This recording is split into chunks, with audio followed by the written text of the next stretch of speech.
Hey everyone, welcome back to Tully Television. I want to thank you for stopping by, liking, commenting, sharing all that beautiful YouTube stuff. I hope that today is the day I earn your subscription. If so, you hit that red subscribe bar down below. I hope that you can smash that like button. But today, we're going to be getting back. We're going to be getting back into it. Mandalorian Season 3, the first episode has released this past Wednesday at the time of this recording. We have officially entered the Pedro Pascal multiverse. He's currently starring, again, at the time of this recording, not one, but two popular shows on two different streaming platforms. The Last of Us on HBO Max, The Mandalorian on Disney Plus. But today, we're going to be getting into his role as Din Djarin as Mandalorian. It's entitled The Apostate, written by Jon Favreau. Stars Pedro Pascal as the Mandalorian, Katie Stackhouse as Bo-Katan, Emily Swallow as the Armorer, and Carl Weathers as Grief Karga.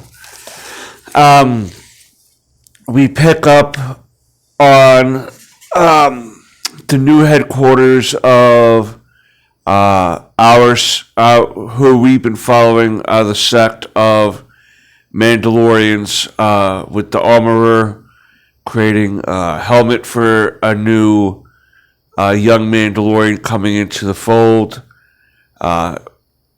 Seems to be about 10 to 12. As they're doing the ritual, this big crocodile creature comes out of the sea there, ocean or whatever, and starts attacking the group that's there, and everyone's trying to fight, and Gatling guns, and laser guns, and jetpacks, and all this other stuff. And when it seems like they can't just seem to get rid of this creature, here comes Mando with Grogu in their ship, takes out the big crocodile creature, and has conversation with the Armorer.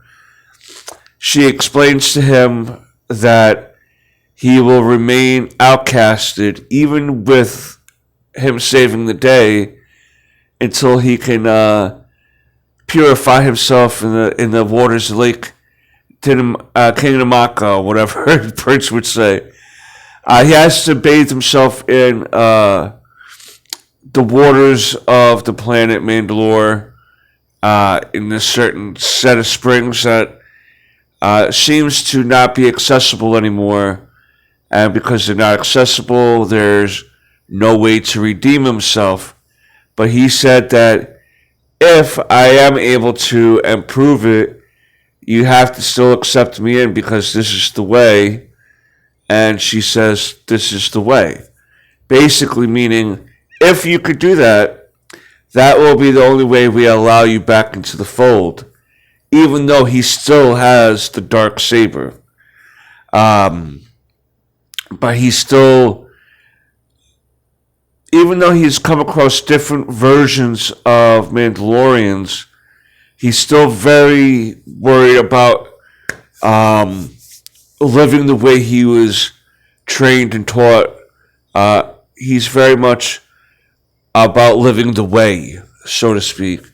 And even though he has the dark saber, he could take control of whatever forces are left from the planet Mandalore, but he wants to do it the right way, according to him. He wants to be able to come back to his group of people in an honorable way. We see him going back to Navarro to get some help, possibly from the droid that sacrificed himself at the end of season 1 because he trusts him and he feels like with Carl Weathers' character and their past together, he'd be able to help him out. And what happens there is that he's still under the programming of trying to capture Grogu, even though that whole storyline has been gone. So he had to get Mando had to like shoot him down again. And what he wants to do is he wants this droid because he's been on. If I'm trying to remember correctly, he was able to prove that people were on Mandalore, or he was on Mandalore, and that's why Din Djarin is trying to get him so he can show him and escort him to where the springs are at on the planet Mandalore. Also in this episode, we see him conversing with Bo-Katan at some Mandalorian castle that she seems to be residing at. But it's only her now. After her defeat and loss of the Darksaber, so to speak, her people and the army that she thought she had all dispersed, and she's basically just living on her own, doing whatever to survive. She seems to be very distraught, very without purpose, very bitter towards Din Djarin, and just tells him, why don't you just wave the saber around and you'll be able to lead our people back to whatever it is that you're trying to lead them into. And he kind of just ignores it and realizes that whatever help that he was looking for isn't going to be there. We also seen one scene when they're going through hyperspace. In the ether of everything passing by, there seems to be some creatures running parallel with them. We couldn't exactly see what they were, but Grogu happened to notice them and got in the lap of Mando. Mando was sleeping. I guess that the trip was going to be long where they were going, and enough to have him get a little nap along the way. So Grogu just wanted to make sure that he was safe, even though Mando was sleeping. Back on, I just want to mention on Navarro, there seems to be a great change that a guy is doing there as far Grief Karga. Hold on, my leg was itchy. Karga seems to be doing really well. He cleaned up the place. Every type of creature culture that wants to be a part of that community, they are. He even changed the bar into a school. And when these bunch of pirates came to try to go drinking in the former bar, Karga was telling them that you're not welcomed here and this and that. They would get mad because they were like, oh, you dealt death out of that bar, and now you're trying to be all this Mr. Clean guy, Mr. I'm better than you. And Karga was like, perhaps I did do that, but this is the way that we're supposed to be living. This is the way. And Mando was there, and the lead pirate still was trying to be a troublemaker, and when he was about to shoot Karga shot the gun out of his hand, still giving him the chance to get out of there. But when his fellow pirates were trying to attack, that's when him and Mando shot them down and just left the one there still, and he took off with the hopes that he would warn everybody not to come back. But when Mando and Grogu were ready to go off when they were heading off to Bo-Katan, I believe, they came across the mothership, so to speak, for the pirates, and they tried to take them out, but Mando was able to elude them through a dogfight and a slick little escape route there. And what the mission currently is now is that he has to get a device for the droid that he wants to bring with him to the planet Mandalore, and he has to go. He has to go somewhere else to come back to then go to Mandalore. Hopefully, I'm picturing that this episode, this season is going to be a bunch of adventures up until he has all the pieces needed to go to Mandalore and rejuvenate himself, allow himself to be reintroduced. My name is Hove. Yeah. Hope I don't get copy strict for that. And that's basically where we are at.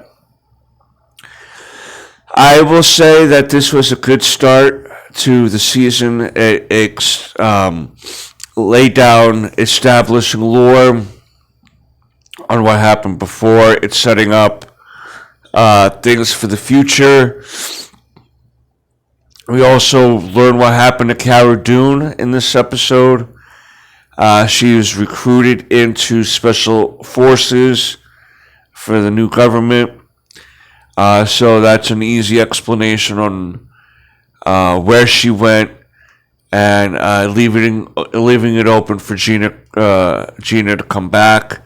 Hopefully one day she's able to come back, because the character was badass. I don't want to get too much into the thing behind why she's not on the show anymore, because I really don't want the channel to lead into certain topics here, because it's really not what this channel is about, so to speak.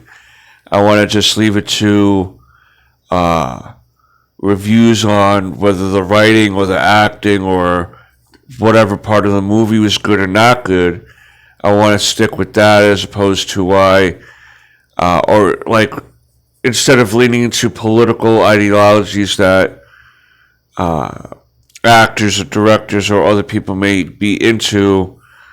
That's fine. That's more their personal business. I just want to lean more into the entertainment side of what they do and say, oh, this acting job was great, or I didn't like it because of the writing, the direction, whatever. But that's where Cara Dune is. She's off training in special ops. And whether she comes back one day or not, we'll see. I